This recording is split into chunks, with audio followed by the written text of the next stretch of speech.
Welcome your hosts, Caddy Frank and Aaron Fitzgerald, as they lead discussions about substance use disorder and the journey to recovery. You're listening to Redefining Recovery, a recovery revolution.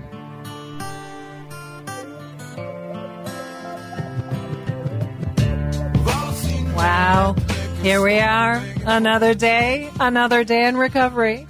My name is Caddy Frank. I am with the Redefining Recovery, a recovery revolution from Minnesota Recovery Connection. And across the mic from me is Aaron Fitzgerald. Happy to be here. Thank you, listeners. Yes, and who's across from you? Dan Kelly. Glad to be here. Nice to have you. Aaron, give us some thanks. Absolutely. A special thanks to our generous funders, the Patrick and Amy Butler Family Foundation, Otto Bremer Trust, the Sauer Family Foundation, the Hardenberg Foundation, and all of you beautiful people. Thank you for your donations. We wouldn't be here without you. Thank you. Yeah. So we start this off, asking the question, what's right with you today? So, Aaron, what is right with you today? It's a beautiful day outside, and I'm excited to have a nice drive up north today with a good friend of mine, and we'll get to catch up and say some goodbyes at the same time. So I'm looking forward to that. Yeah, that's going to be a nice drive for you. Yes. How about you? You know, again, it is a beautiful day. I will get to spend some time in my garden this afternoon and just sort of chill out. Getting ready for some busy times coming up, but I've been taking care of myself a little bit more, do some gardening. If I do some watering in my garden, all is well with the world. Yeah, these last few days of summer, we really have to spend as much time outside as we can. I know. Me, anyways. Yeah. Dan, so what's right with you? Well, I'm also going to have to say the weather as well, just because it's my favorite time of year. I'm a little sad that it's going away. But it's also my friend Will's birthday. Sorry. Happy birthday, friend. Will. Yeah, so we're going to be going out and get something to eat tonight and hanging out a bit. Nice. Where are you going to go? We're not sure yet. I have to figure that out after we're done here today. Right. Are you Are you in charge of that? Well, I don't have to be. Oh. But I can. I see. You can come up with options and then see what happens. Yes. Because birthday people get to actually do the choosing, but we get to throw out some options. Yeah. So tell us a little bit about who you are. We're going to just talk about where you work, so you can tell us what you do at Steve Rumler Hope Network and what it is. But who are you, the man? Well, I'm a person in long-term recovery, and I suppose I could say a lot of things. I have many different interests. I like music a lot. I like the outdoors. That's kind of why I like the summer, actually, because there's a lot of outdoor stuff. I don't like the winter outdoor stuff so much. I hear tend you. to stay inside all winter. Sometimes get a little depressed in the process. I don't know what else I could say, really. You don't want me to get into Rumler right now? Well, no way. Yeah, talk about it. What do you do? Where do you work? Sure. So the Steve Rumler Hope Network is a little nonprofit organization, and we're based out of St. Paul. We're right off of University Avenue, kind of by Vandalia over there.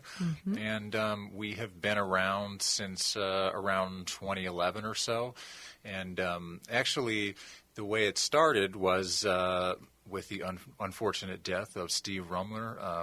Steve died of an opioid overdose, and his family, his loved ones, created this organization. So it's actually been around for a while now, and it's small in the sense that we don't have a lot of staff, but it's big in the sense that it's a network, meaning that it's a network of people all over the state, really. There's different clinics and stuff like that are naloxone access points, but we also have community trainers all over the place who are helping us do naloxone trainings, and it's a really cool thing because people are making good connections all across the state, so sometimes it's really cool to see that stuff happening. Yeah, you're truly serving the entire state. Yeah. Yeah. In every way. Very good.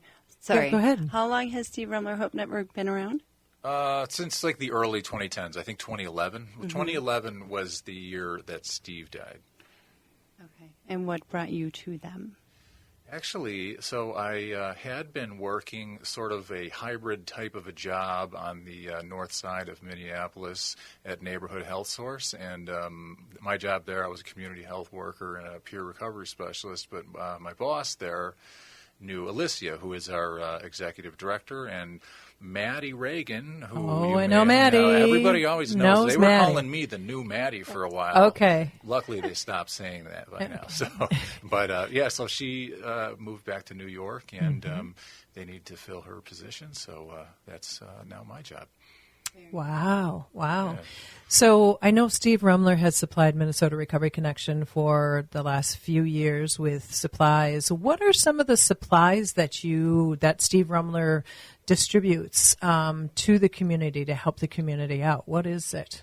So obviously the main one is naloxone kits, a.k.a. Narcan. Most of those are of the intramuscular variety. They're just, if that allows us to get a lot of it out there.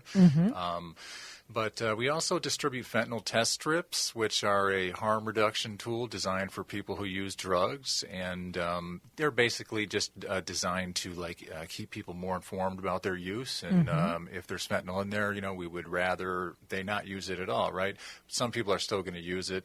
And there's an instruction card that's printed in the name of this number. I forget the name of it now. The Never Use Alone hotline. Sorry, it's printed on the instruction card, and so people can call that. They'll stay on the line with you while you use, and if you go unresponsive or something, they will call 911 for you.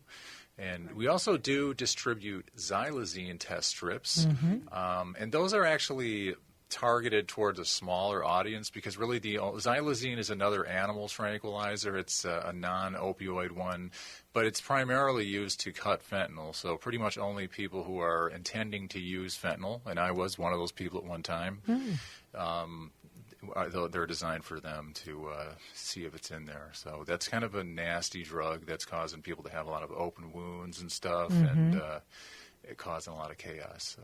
And so you're encouraging a specific demographic to test their drugs for that? Yeah. And we've got a spot on our website. If you go to rumlerhope.org/xylazine, people can request strips on there. We can mail it to you. Good. Yeah, because in Minnesota, I think that's important that we know that the xylazine strips are available too, because I believe it's 1 in every 15 tests that's coming back positive for fentanyl is also coming back positive for xylazine. So it's really growing in our community, which is sad.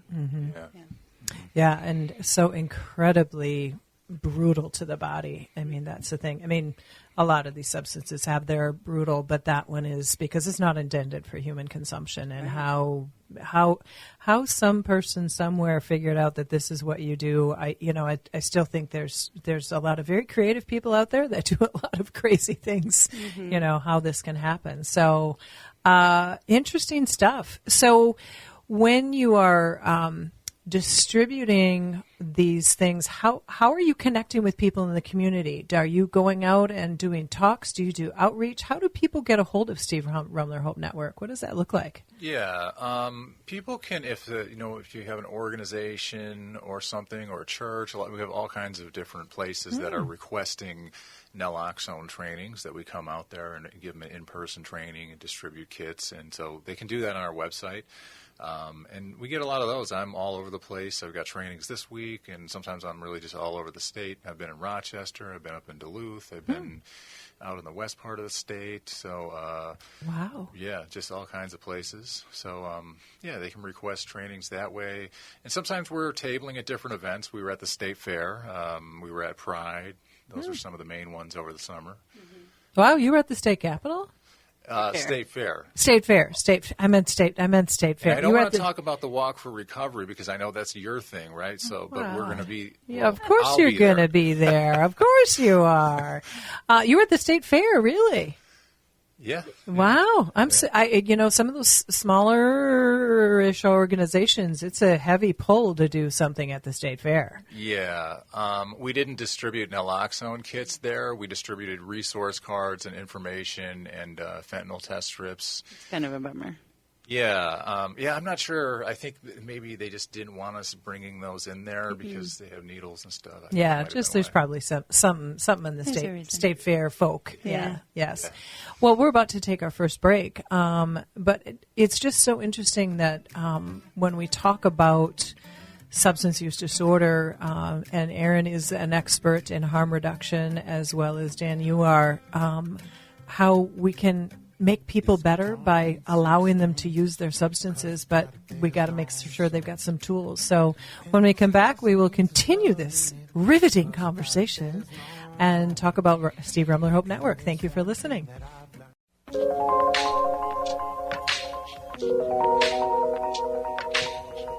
Welcome back. We are redefining recovery. It's a recovery revolution. I'm Erin. Across from me is Caddy. And we also have with us from Steve Rumler Hope Network, Dan Kelly. He is the Overdose Prevention Director. And we were just talking about Steve Rumler Hope Network, some of the services that they offer. And so, Dan, do you want to tell us a little bit more about yourself and why you just love doing what you do? Sure. So, yeah, I'm passionate about what I do, and there's a number of reasons for that. But to start off, I would say people use substances for a lot of different reasons, and so I can share why I used them. And it was maybe at the very beginning it was for fun or to fit in or whatever, and I was running with a certain crowd of people as a young man or boy even. But eventually it became to basically escape from pain, and a lot of that was emotional pain that goes back to childhood issues, things at home, things at school, bullying, and so on. And so I was actually already in somewhat of a struggle before I found substances, and they were kind of like the solution to it. But in everybody's path with substance use disorder is a little bit different as well. I was kind of like a polysubstance user, so I did a lot of different things, a big variety, oftentimes mixing them together. I was intentionally using fentanyl and substances that a lot of people would think is pretty crazy to use intentionally.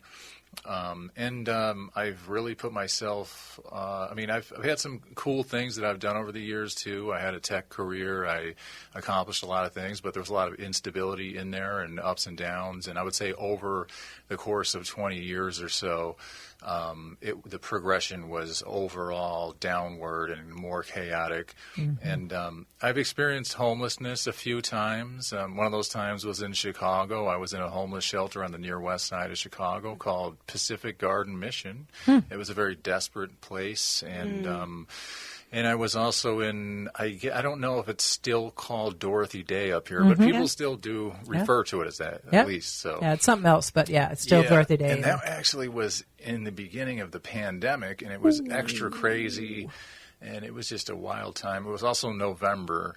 I always seem to wind up homeless in the winter. What are you doing, Dan? Got to travel south for that. Yeah, well, I think it might be. We got pretty good things going on up here. Like I wouldn't want to go down south. But so I've got a lot of interesting perspectives, I think, on like some of the things that are going on with homeless encampments. And I've also, as you mentioned, I took a little bit of an alternative path for healing in my wellness journey. Maybe I could call it that even rather than my recovery journey, but it's both.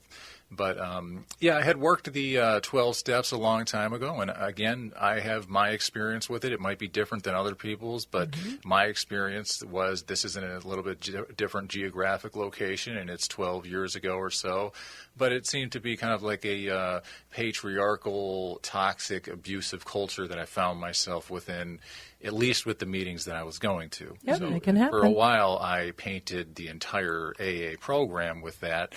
And either way, our feelings are always valid. So I decided to do something different. And I decided to, because I at the beginning of my recovery 3 years ago, I attempted to do that, and just like every bone in my body just didn't want to do it, and I was like really having a meltdown. But I knew I had to do something healing because I was dedicated to this. And so I just threw myself at whatever kinds of healing things I can do that I really wanted to do. I felt like if I'm invested in it and it's a good thing, then that can't be bad. So some of that was exercise. I got into playing a little bit of guitar, listening to a lot of music, taking walks, recovery dharma. I took like a beginner's yoga series of classes and some yoga classes. I never got too into yoga, but it is cool though. I did some like heart healing ceremonies. Because one of the things that I noticed is that, like, I couldn't cry, and I felt like if there's all this emotion in me, you would think at some point here I would be breaking down crying, and I would get that release, but it was not happening. It was not happening? No, it wasn't really until into the second year that I was able to do that. And after I got my 3 years of recovery, actually, I had a nice little cry, too, because it was like an emotional moment for me because I've never had that long sober before. So, wow. Yeah. And, I mean, it's been a lot of hard work and leaning into pain that instead of running from it like I used to do. And it has been, a lot of it's been difficult. I would say the first, a lot of people say pause is whatever, 6 months, 8 months. It seemed like I didn't feel good for like a year and a half. The post-acute withdrawal syndrome? Yes. Or symptoms? Yes. Yeah. Was there a catalyst that kind of brought you to wanting recovery? Yeah, there was, and I actually mentioned this to somebody yesterday, but I never really like to perpetuate the idea of rock bottoms because I don't feel like they're necessary. I feel like it's just because we haven't made enough progress with these issues and helping people and doing what we need to do. But unfortunately for me, I did hit a rock bottom, and I was all alone in a hotel room, isolated, using a bunch of drugs. I was using fentanyl, benzos, and meth, and I eroded my mental and physical health so much that I was kind of trapped in there, and I wanted to actually stop and get help, but I wasn't sure how to do that. So I was I had to basically take some bags and some stuff and take it over to a storage unit and just go to the hospital, which would be pretty easy for someone who's in the right state of mind to do, but I couldn't get myself to do it over the course of a week, and I started to freak out because I felt like I was going to die, and I realized that I maybe didn't want to feel anything, and I was really tired of life, but I didn't really want to die, and so I was stuck in this a cycle. awful place, and so I just decided to, after I finally did someone helped me get to detox, to sort of look at things as an opportunity and have a little bit more of an open mind. And, I think the main thing that it did was removed a bit of my pride, which allowed me to take a closer look at myself and my feelings and tensions and really dig into some stuff. Yes, I like that you were talking about your well-being, because I talk about recovery from life, not just the substances that I was using, because that's really what it is. I like that. Yeah, thanks for sharing that part. Yeah, all of it. Yeah, it's interesting when you talked initially, you were talking about what happened early on. I mean, this whole childhood events and either all the different kinds of things that can happen that are unpleasant, we'll just call it. They can sit deep inside our soul and just either fester, or we just push them back. And then when we get old enough where we can use chemicals or use something to just make it even go further back. And I know myself, I experienced that as well. I just didn't want to face it. And then all of a sudden you're using something, and then you continue to use it, and you use it all the time. And then, all those consequences, bottoms, whatever, begin to happen. And that's when all of a sudden you're like, wait a minute, like you did, I have to go to the hospital. Right. Something's not right. Yeah, or I had to go to jail myself. Something happens that is that click, that moment, and we somewhere in our, deep brain, we make a new thought channel, that new path. And what when you started becoming better, when you started feeling better and more well and more you, and you had clarity, at what point did you recognize that you wanted to work in recovery? Well, one of the first jobs that I got in recovery was actually at a nonprofit organization that's really close by MRC. It's called Repowered. And they were, it was cool it was a different environment because it was a nonprofit, and it was a place where it seemed like there was a little bit more care about people and a different crowd. And so I liked that. But unfortunately, they went through some economic difficulties and laid people off and stuff like that. So, after that, I was on unemployment for a bit, and that was awful. And I was like, okay, well, I better find a tech job because that's what I used to do. Right. And then I realized, I don't know, it took me a while to realize it, but I'm like, wait a minute, I don't like doing it anymore, which is strange because it used to be like my passion and my hobby and stuff like that, and it was just completely dead, and I just couldn't imagine the idea of working that many hours and being in an office and stressed out over very difficult technical problems that I didn't really feel like I had the energy to do anymore. So it was really depressing. That's kind of when I started to realize things that art and music were helping me, because it's something I'm still passionate about, that I like, and brings some joy to my life. But I worked in a pizza place for a while. Then I got my CPRS certificate, and I was working up in at Neighborhood Health Source that I mentioned earlier. Mm-hmm. That was cool. We were doing encampment outreach as well for part of that. So I enjoyed that. That was a variety of work, but it's meaningful to me to give back because, I guess from what I can gather about my spiritual awakening and stuff, it seems to me that the meaning of what we're doing here is love. And so it's basically serving my higher self. I kind of realized that basically everything I do is in service to myself in some way, and that maybe sounds a bit backwards or wrong, but if you really think about it, it makes a lot of sense, and especially when we're talking about our higher self. So, we have to love ourselves and take care of ourselves first, but I kind of look at everybody else as like another copy of me. So, everybody's important to me. Yeah. Well, everybody else is in our neighborhood, literally. So, if we treat ourselves well, then we might treat that next person well and give them the opportunity to be their whole person and who they are. Wow. Interesting. I had something in my head and I just completely lost it because I was just mesmerized by your story so far. That's what happened to me at the beginning of this. Yeah. Okay. Well, it's interesting when you said repower, because we have somebody that's at Minnesota Recovery Connection who has been part of our family at Minnesota Recovery Connection from Repower, and cool. He's a great guy. And actually, a couple of the trainings that I've done in the Department of Corrections, one of the individuals that was incarcerated, and then she got out. She went to Repower, and so I went in there for an outreach, and I'm like, oh, there's my human from Shakopee. So they do some. I think they've been up and down, but they're doing okay right now, and they help out people that are getting back on their feet. Yeah, they do. And so that's what organizations do, is those that look at people that have had some harder times or need to build up those skill sets. So it's really cool. Look at that journey you've been on, sir. Wow. Yeah. Pretty interesting stuff. It is a miracle. Yeah.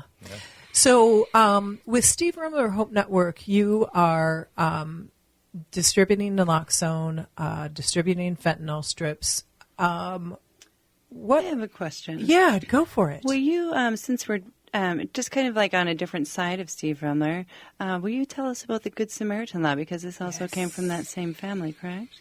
I sure will, yeah. Steve's Law, of course, right. was named after Steve Rummler, and that is a law that provides both civil and criminal legal protections to people. The civil part of it is important because it basically protects someone if you're, acting in good faith to reverse an opioid overdose. It kind of protects you if someone were to try to sue you or something like that. Mm-hmm. People are always worried about that kind of stuff, so it lets you know that, you're good, please help somebody. Mm-hmm. And that's why they call it a Good Samaritan Law. But the criminal side of it's really important too, because a lot of times, and this was true for me, but people who are using drugs are often using with other people who use drugs. Sometimes people who have had legal difficulties or challenges going on with that. And so essentially the criminal side of it gives someone limited protections for possession of different substances. And you can get more information on what exactly, how many grams and stuff you could have on you, and just go on our website and check it out. We always keep that stuff updated too. So we have a really cool website. But it basically protects the person who's calling 911. You have to call 911, and the person who's experiencing the overdose. And they did change the language of the law recently, and it's meant to basically expand those protections to other people who, as the law states, acted in concert with other people. Sure, other bystanders. Yeah. rather than just the person experiencing the overdose and the caller. Yeah. Very good. Yeah, when I do the trainings, we talk about this. We talk about Steve's Law, and we talk about this, and many people don't know about it. I mean, even in our recovery community, they're like, huh? Yeah. And I'm like, so this is, and I always preface, I say, it is, you're safe to call if you've got something on you. But if you got some other heavier stuff and they pull your name on something, you could get into some trouble because of some other things that sometimes people in the community. You can't get your probation or parole revoked. That's an important part of it. Oh, good. But I always like to tell people, like, make sure you share this information with other people too, because a lot of times it's not just the kits saving lives; it's the information. And if people have certain information that can save their life. So the Steve's Law thing is really important. The Never Use Alone hotline is very important because I mean, it's easy to, say, like, I could, if I was, like, planning out using some drugs or something like that, I could plan it out one way, but it seems like things can go much differently when you're in the process of it. And so, you might be using alone. You could say you're going to use with somebody who has naloxone, but are you sure? And a lot of times these are also people who never expect to be using an opioid because maybe they wanted to use meth or something. Maybe they wanted to use some cocaine and they just didn't realize that there might be fentanyl in there. So, yeah. So one of you described Never Use Alone because I think, again, I always talk about the people who are listening to this program are going to be people who are in our community, but I know there are definitely other people who are not in our community. So these are, all those little bits of information that we get to share with folks. So one of you talk about Never Use Alone and how it actually works. Well, I'll start, and if you want to chime in, it's an 800 number for people who don't have somebody to use with or to stigmatize, to reach out to somebody else. You give them your a name, your actual location, and what you are going to be using, and then they kind of walk you through the process, like, are the doors unlocked? Is there any pets that could potentially harm somebody to come when they're coming to save you? And so you tell them when you're going to use and where you're going to use, like what part of your body you're injecting or whatever, and they just stay on the line with you, kind of have a conversation like normal humans, and if somebody becomes unresponsive for a certain amount of time, then they make the first call to first responders, right, in that area, and then that phone number will then distribute it to like the specific space that you are, your community that you're in. Yeah, so it's like a 3-part call, but I've gotten to do one of these faux calls before, kind of a walkthrough of it, and it's truly like people that work there say that it's actually very quick. Like within a minute or so, we've got actual authorities on their way already. Yeah. No, I think you did a pretty good job describing it. And I don't think there's much more to know except that at least in Minnesota, Steve's Law still helps you out in those situations too. So don't be afraid to use that. And I think sometimes maybe people might be a little bit paranoid about calling a number to say that I'm about to do something potentially illegal. But that's not how they operate. Yeah, I think in the recovery community, when you hear it from somebody, an organization in the recovery community, that, and you can, like you can say like that's valid, it has something behind it, some substance, and people are more likely to get behind calling a number like that than just somebody on the street saying, call this number. Yeah. Because that can be really scary. Yeah, like, why can I trust you? Because, you're part of my community, and I don't necessarily trust you, even though you're part of my community, but, because you want side-eye. You want to know where I am and what drugs I'm using. How do I know you're not coming to get them? Yeah, exactly. And on that note, by the way, I would say it's too bad. I think some of those programs for people to get cell phones are either getting smaller or going away, and that actually bothers me quite a bit because there's a lot of vulnerable people out there who need access to a phone, and they're not, if they're using, and, just speaking from experience of homelessness, that's very difficult. That's like, I couldn't imagine being sober and homeless. I don't know how I would cope with the pain of it. So, I mean, sometimes the expectations that are placed on vulnerable people are coming from the standpoint of a person who is sitting in their living room on a nice recliner, in the comfort of their own home on like a with cell a TV phone. and a phone and everything in front of them. Like on Facebook on their phone, like arguing with people, but they don't know what they're talking about. Take so many things for granted. Yeah. Well, give this statistic from, again, I always sort of lean back to our training that we've done together, Erin. The statistic of people dying alone, what are some of those numbers? Because that's why this particular, never use alone is it's a really good thing to understand. Sure. So this statistic is from 2018, but 88% of people who die from an overdose die alone, which is incredibly staggering. I mean, that just screams stigma. And then if you think about those people, 60% of them die in their own homes. And so they're not living without houses. These are people that are just afraid to reach out. Yeah. And so having that phone number, right, because you might be living with a whole family, but you're hiding in the room because you can't tell anybody or you don't want anybody to know. So if you have that phone number, it can literally save your life. Literally save your life, yeah. Mm-hmm. I agree. Wow, interesting. Yeah, I think, having been in the recovery community now, working at Minnesota Recovery Connection, having a lot of connections with Steve Rummler and all the different organizations, I think you said something really important, Dan, is that what we're doing is all about love. Mm-hmm. Yeah. It really is. It's about caring for humans that are struggling for a multitude of different reasons. And you can be living in a high tower someplace and have a job and be in just as much pain as somebody who might be living in an encampment. Mm-hmm. And we have to remember there is that spectrum. And so organizations like Steve Rummler Hope Network are there to say, we will meet you wherever you're at. Mm-hmm. We're here to be part of your life if we can help you. Yeah, we're not asking any questions as far as our supplies, so they're for anybody. Yeah. So I know one of the things that I have always dinged you guys on is having the nasal ability, the nasal Narcan versus the injectable. What's the story on that? Sure. Well, we do some nasal distribution. We just don't do as much of it because we're not financially equipped to do as much as we would like. If maybe the state were to step in and help us out with that a little bit, that'd be fantastic. But for the time being, we do some nasal. It just costs quite a bit more. If you look at like the retail price of a box of nasal naloxone, which comes with 2 doses, it's about $45. Insurance companies probably get it cheaper.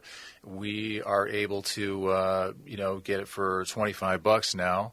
So organizations oftentimes come to us to buy it because we buy so much naloxone that we're getting a pretty good deal, and so we're selling it at cost. Actually, we're selling it below cost sometimes to organizations who are just looking to buy it or whatever. And then oftentimes we are giving it out to individuals, and we're having to make like a case-by-case thing, though. The intramuscular naloxone, you compare the prices, it might cost us like $3 or $4, $5, something like that. Really, that big a difference. To make a kit for intramuscular naloxone. And then you got 3 doses in there instead of 2 as well. So it's a big cost difference, and so we have to look at it would be great if the prices of nasal could come way, way down. I sort of look at it like it's really an injustice that it hasn't. But in the meantime, if we were to say, okay, we're just going to switch all the way over to nasal now, we're just not going to do intramuscular, we wouldn't be, a lot of people would die as a result. So, I mean, we have some... it's kind of a sticky situation, and we're having to tiptoe around and figure out what the best move is, and constantly be like on alert for changing prices and new information and possibilities. We're potentially going to be starting some new programs to distribute more nasal as well, but I'm not really at liberty to speak about those. I don't think yet, just because I think You're they're not there yet. in the process of. Right. Yeah. Well, the state had gotten grants to give out the nasal Narcan, and of course everybody and their sisters and brothers and neighbors wanted it, thank goodness, but now it's on hold, and so we can't order from them anymore, but that's free, which is really great. And I'm really digging that, especially in Minneapolis, they're getting on board with having it accessible in public spaces, right? Like that. The vending machine at Fire Station 21, and there's other small boxes around by train stations and stuff. It's really important that they stay stocked. And I would encourage folks as well, if you're listening, check your insurance company, because I mean sometimes they do cover it, sometimes they don't. I've heard heard both stories, but at least one person told me that their provider, and it was one of the MA providers, covers like a couple doses every quarter or something like that. I think, my insurance had covered three doses, 3 bags per month, which is really great. Yeah, all you folks out there get it. Yeah, I mean, just have it available, because you just never know where you're gonna. I've got a story that I'll tell after we come back from break about someone who happened to have a kit on hand, and it was the right place at the right time. So we're going to take our break, come right back, and finish up our incredible conversation with Dan Kelly from Steve Rumler Hope Network. So thank you, Minnesota Recovery Connections, redefining recovery, a recovery revolution. Welcome, welcome, welcome. We are back for the closing segment, and I walked into a break saying I have a little story, and it's really interesting. We had one of our navigators who works with our Recovery Corps program at Minnesota Recovery Connection. She had grabbed a couple of Steve Rumler Hope Networks kits and had it in her backpack, and she went to an event in downtown Minneapolis, and all of a sudden she came across a crowd that was huddled around a human who was flat out on the ground, and all of a sudden somebody said, "Got any Narcan? Got any Narcan?" And this young lady came galloping in on her white horse and said, "Here," and she goes, "I'm too afraid to do it." But the person who was saying this person needs help grabbed it, did it, brought somebody back, ambulance came, everything turned out well. So I think what I learned from that story is that even if you carry the kit, if you have some reluctance to do something at the moment, probably somebody around this situation is going to go, "I got that for you." And I think that was really kind of the message that I took from that, and that is she was in the right place at the right time to help somebody do the right thing. And I think that's a lot about what having this available is, right? Yes, absolutely. Yeah. You guys gave out like an astronomical amount of doses last year. Do you know that number? That's kind of an Allie question. I feel like you'd have to ask Allie over there. Well, it's gigantic. It was like 144,000 kits. It was something like that. I remember because I got the Steve Rumler, the report. Annual. I mean, it was just like you said, Aaron. It was like astronomical. I'm like, oh my gosh. So I guess that's probably coming out soon after the gala, right? Is that when you put those numbers together? I don't know all that. I don't do that stuff. So. I remember I feel getting like it came out not that long ago. It was actually quite recently, like in the last 6 months, yeah. So I think that's an annual report. It is. Yeah. So it's probably not coming out for a while. You're right. So tell us, as Erin mentioned under her breath, tell us about the gala that takes place. Yeah, I mean, the Steve Rumler Hope Network Gala is quite renowned, and everybody's always really excited about it. And I know that because people have talked about it before, even though I've actually never been to it before because I've only been with the organization for a short period of time. But my friend Muhana was telling me about it because he loves going, and a lot of other people. But that's coming up October 25th. So if you are the owner or a decision maker in an organization and you would like to sponsor the gala and get your name promoted a little bit, you can do that. And I would recommend that you go to our website to get more information on looking into doing that. But also, if you just want to come to the gala, buy a ticket, and come on out, we would love to have you. The more, the merrier. And there will be a lot going on. There are some different games and things like that. I'm sure some people will speak, and we'll be doing all kinds of fun stuff. I haven't been super involved in the gala planning, but I can tell you this much.